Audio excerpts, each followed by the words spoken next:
కజిరంగా జాతీయ పార్క్ ఈ విశేషాలు తెలుసా? అస్సాంలోని కజిరంగా జాతీయ పార్క్ను ప్రధాని మోడీ ఇటీవల సందర్శించారు.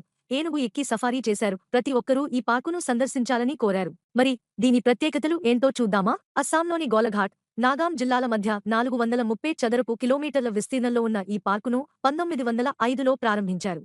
1974లో జాతీయ పార్క్ హోదా కల్పించారు. యునెస్కో వారసత్వ సంపద జాబితాలోనూ చోటు సంపాదించుకున్న ఈ పార్కులో ప్రపంచంలోని అత్యధిక ఖడ్గమృగాలు ఉన్నాయి. 3000కు పైగా ఉంటాయని అంచనా. ఈ పార్క్ ఖడ్గమృగాలతో పాటు ఏనుగులు, పాంథర్స్, ఎలుగుబంట్లు, అడవి బర్రెలు ఇలా అనేక రకాల జంతువులు, పక్షులు, వృక్షాలకు నిలయంగా మారిపోయింది. కజిరంగా అడవుల గుండానే 37 జాతీయ రహదారి ఉంటుంది. ఈ మార్గంలో రోడ్డుకు ఇరువైపులా ఏనుగులు, ఖడ్గమృగాలు కనిపిస్తాయి.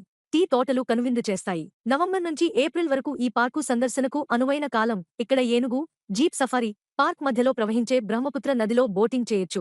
హైకింగ్కు అనుమతి లేదు. ప్రపంచంలోనే అతి పెద్ద పాములు రెటిక్యులేటెడ్ పైథాన్, ఇండియన్ రాక్ పైథాన్తో పాటు అత్యంత విషపూరితమైన కింగ్ కోబ్రా ఇందులో కనిపిస్తాయి. అరుదైన రాబందులను చూడొచ్చు.